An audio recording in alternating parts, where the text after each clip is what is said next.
Visions and intercessions of the Holy Theotokos during wartime.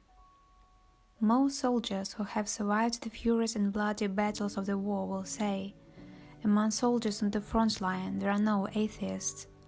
Many soldiers who fought against the Nazis later became priests or monks. Many more have remained forever faithful to God, attributing their survival to His providence and the prayers of the Theotokos. The Mother of God had herself suffered pain from the torments and death of her Son on the cross. She always hears the prayers of the soldiers' mothers and helps their sons at their worst moments.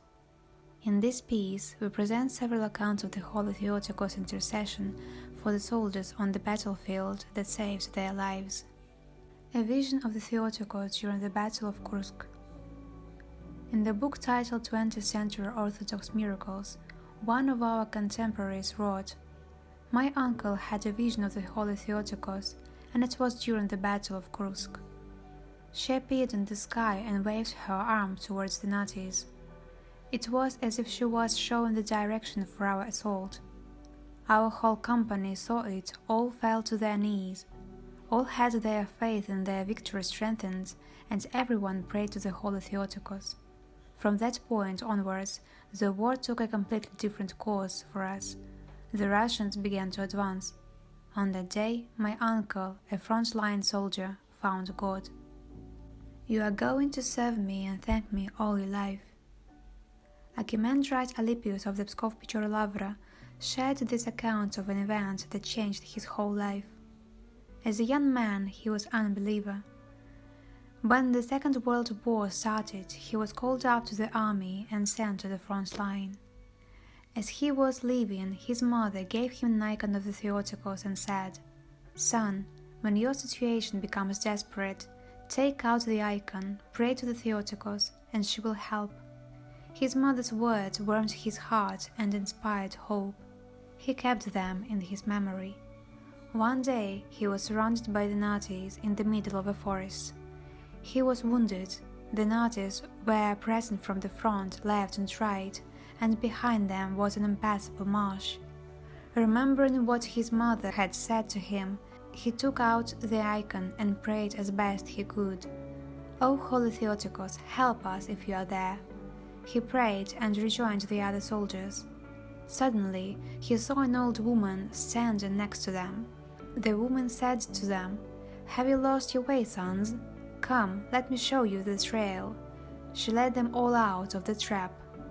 Father Alypius said to the old woman, "How can I thank you, mother?" The old woman replied, "You are going to serve me and thank me all your life." With these words, she disappeared like a vision. Again, he remembered his mother's parting words and realized who the old woman was. Her words were prophetic. Father Alypius dedicated the rest of his life to the service of the Mother of God. Lamentation of the Theotokos. Peter, a front-line soldier, shared this account. "We were hiding in the trenches, and the location seemed quite unusual. It was as if someone was helping us. The Nazis were attacking us with overwhelming force, but we always pushed them back and our losses were surprisingly small. On that day, the battle was especially harsh. There were many casualties on both sides, lying all over no man's land. The battle did not end until the evening. Each was doing their own thing, waiting for dinner to arrive. I took my tobacco bag to have a smoke, and my friend Ivan Bashkov went to a distant section of the trench. Suddenly I saw him stick his head up above the bulwark. 'Ivan, what are you doing?' I cried. 'Are putting yourself up for a sniper's bullet.' Ivan slipped back to the trench, shocked and confused. He said to me quietly, 'Look, there is a woman there, and she is crying.' 'You must be dreaming, why would she be there?' But when the Nazis stopped shooting, we heard the cries of a woman. Ivan put on his helmet and climbed on the bulwark. I see some mist, and behind it a woman in the no man's land is walking towards us. She is bending over the dead and crying. She looks so much like the Theotokos. Look! God has chosen us to witness his miracle, a vision of the Theotokos. Cautiously we looked out of the trench. A woman in long and dark clothing was walking along the no man's strip in a cloud of mist. She was bending over and crying. Someone said, "The Nazis are also looking. See their helmets above the ground. There is something unusual here. Look how tall she is, 2 times the height of an ordinary woman." And her crying was heart-wrenching. While we were looking at the vision, the mist had covered most of the no man's strip. I thought to myself, it is as if she is covering the dead with a shroud. Suddenly, the woman stopped crying, turned towards us and bowed. "The Theotokos bowed to us. We are going to win," said Ivan confidently.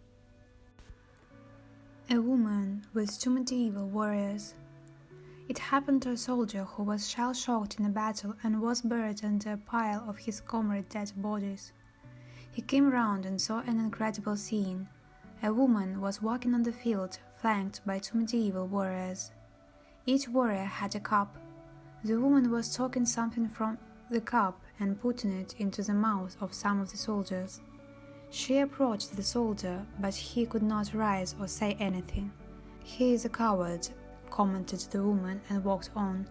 "He does not know where he got the strength, but he sat up and cried, 'I am not a coward, help me.' Prove it. Find the Gospel in Church Slavonic and always have it with you. Then you will come back home alive." By this time, the army had retreated quite far, and the soldier had to find his way to rejoin it. He found the Gospel in an abandoned village and put it in a pocket on his breast. When he rejoined his troops, he was sent to a penal company and remained there almost until the end of the war. He always had the Gospel on him.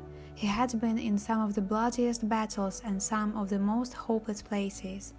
There were some in which only half of his unit survived, and some in which he was the only survivor. Still, he lived to see victory and return home. Father Alec. Father Alec found God during the war.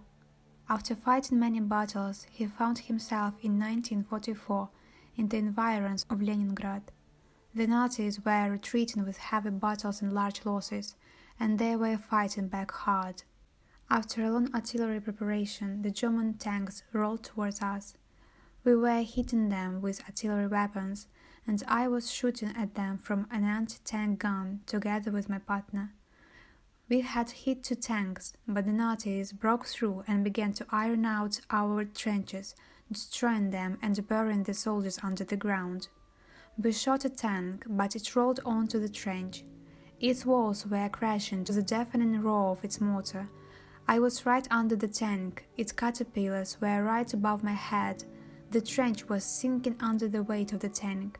I was already buried under the ground, but the tank continued to iron the ground above me. I felt as if death was approaching. An incredible horror took me over. Suddenly, a prayer went through my mind. "Lord Jesus Christ, Son of God, Most Holy Theotokos, have mercy and save me." I prayed with all my heart and soul. During this split second, my whole life rushed past me. However, the most striking thought was one about God and my culpability before Him. A moment later, the tank rolled onwards and was shot. My comrades dug me out, dragged me out of the pit, and brought me to my senses. A lieutenant who came to us exclaimed in surprise, "Look, Kisilev has turned grey." He was right. My hair was all grey after a few minutes under the belly of a tank. Right there, at the battlefield, I promised to God and the Holy Theotokos to become a priest after the war. I kept my promise.